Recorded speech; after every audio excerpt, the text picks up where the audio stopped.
कानून व्यवस्था है आपकी, सब कुछ है आपके पास, फिर भी जो है महिलाओं पर रेप नहीं रोक पा रहे हो, हत्याएं नहीं रोक पा रहे हो।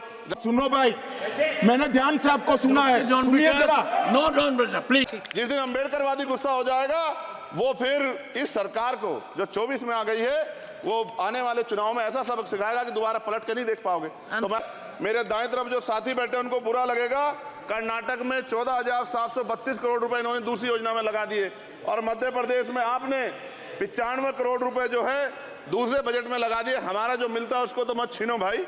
एमएसपी की लीगल गारंटी कोई बात नहीं हुई है। किसानों को जो 6,000 रुपए मिलते हैं उसको बढ़ा के 12,000 रुपए करना चाहिए और फसल बीमा जो है उसका सारा प्रीमियम सरकार भरे, किसानों पर बोझ ना लगे।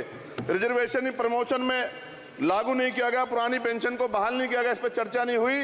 देश में मनरेगा समय न्यूनतम मजदूरी की दर 700 रुपए होनी चाहिए, समान काम समान वेतन पॉलिसी लागू होनी चाहिए। जो रसोई की चिंता करते हुए 500 रुपए प्रति सिलेंडर से ज्यादा के दाम नहीं होने चाहिए, जो महिलाओं को राहत मिल सके। बिजली के दामों में भी कमी होनी चाहिए। बेरोजगार युवाओं को 5,000 रुपए भत्ता मिलना चाहिए, जो बेरोजगार युवा जो है अपनी पढ़ाई या अपना खर्चा उठा सके। मैं अपने क्षेत्र के विषय में महोदय आपसे कहना चाहता हूं कि पश्चिम यूपी में नगीना में एक एम्स बनना चाहिए, एक IIT बननी चाहिए, एक IIM बनना चाहिए। नगीना लोकसभा में उद्योग धंधे लगने चाहिए।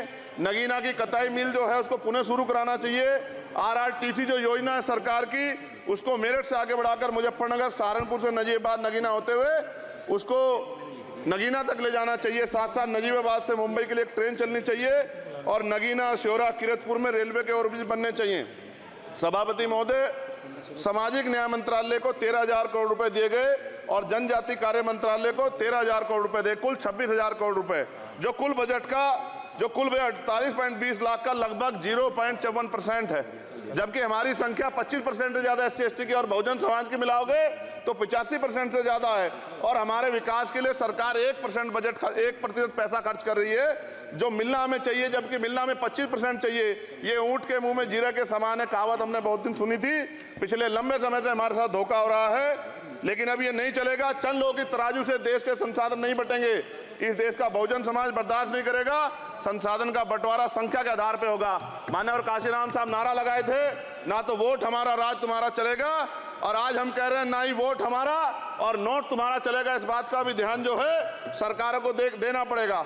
आपके माध्यम से सरकार से मेरी एक मांग है, सरकार इस योजना का लाभ भी अपने आप ले ले, सरह भी ले ले कि 1 लाख रुपए सालाना बहुजन समाज के अत्यंत गरीब परिवारों को दे।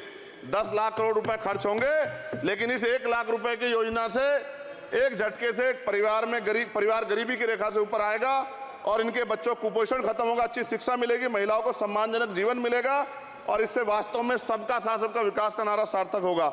अगर प्रश्न ये होगा कहां से आएगा, तो उसका जवाब ये है कि जब अमीरों का 16 लाख करोड़ रुपए माफ हो सकता है, कॉर्पोरेट टैक्स का घटाकर लाखों करोड़ रुपए का चुना सरकारी खजाने को लगाया जा सकता है, पेट्रोल डीजल के दाम 10 गुना एक्साइज ड्यूटी बढ़ाई जा सकती है, तो गरीबों को सरकार पैसा क्यों नहीं दे सकती। महोदय, समय आ गया है, अब निजी क्षेत्रों में आरक्षण की व्यवस्था होनी चाहिए। SC ST OBC को निजी क्षेत्रों में आरक्षण मिलना चाहिए। और मेरी आपसे ये भी मांग है, क्योंकि अब समय की मांग है और देश तेजी से आगे बढ़ रहा है, तो मैं कहूँगा कि सरकार का जो सबका साथ सबका विकास का नारा लगभग वो असत्य महसूस होता है, क्योंकि अल्पसंख्यकों में मुसलमानों, जैनों, सिखों, बुद्धिस्टों के लिए कुछ दिख नहीं रहा, उनकी कल्याण कोई योजना नहीं है। मदरसों को जो बजट मिलता था वो कम कर दिया गया है। आर्थिक तंगी से लोग मर रहे हैं। इंटर्नशिप की बात हुई है, परमानेंट रोजगार नहीं है। और दिल्ली में क्या हुआ बच्चों के साथ कल, उनकी सुरक्षा की जिम्मेदारी क्या है? वो आए तो बनने थे IAS IPS और बन क्या गए, लाशें बन के गए। यहाँ से कोई ध्यान नहीं दे रहा है, किसी की नजर नहीं है। साथ साथ मैं आपसे ये भी आग्रह करूंगा कि हम ग्रामीण क्षेत्रों से आए लोग देश से बड़ा प्रेम करते हैं और हम ये महसूस करते हैं कि सरकारें हमें सुनेंगी, सरकारें हमारे बारे में सोचेंगी।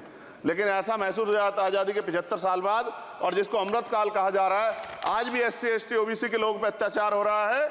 अभी 2 दिन पहले गोली से उड़ा दिया गया गाजियाबाद में और राजस्थान में गर्दन काट दी गई। ये घटनाएं देख के डर लगता है, घर से निकलते हुए भी कि आने घर वापस लौटेंगे नहीं लौटेंगे।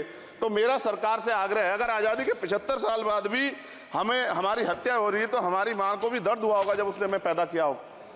हमारी बहनों को भी हमारे खोने का दर्द होता होगा। कैसी कानून व्यवस्था है आपकी, सब कुछ है आपके पास, फिर भी जो है महिलाओं पर रेप नहीं रोक पा रहे हो, हत्याएं नहीं रोक पा रहे हो, गरीबों, दलितों, पिछड़ों, किसानों, मजदूरों की जान नहीं बचा पा रहे हो। किसान सुसाइड कर रहा है, नौजवान सुसाइड कर रहा है, और बड़ी बड़ी बातें होती हैं, इधर भी अच्छे लोग हैं, इधर भी अच्छे लोग हैं, लेकिन अच्छाई तब होगी जब जमीन पे भी कुछ काम दिखाई देगा। और जमीन पे महोदय कोई काम दिखाई नहीं दे रहा है। जब कोई योजना की बात आती है तो सरकार हमसे मुंह मोड़ लेती है। आप बताइए, एजुकेशन का बजट कम कर दिया, हेल्थ का बजट कम कर दिया। मैं अपने क्षेत्र में गया तो आप विश्वास कीजिए, डॉक्टर नहीं है, स्कूल में मास्टर नहीं है, और कोई भर्ती ऐसी नहीं जिसका पेपर लीक नहीं होता है।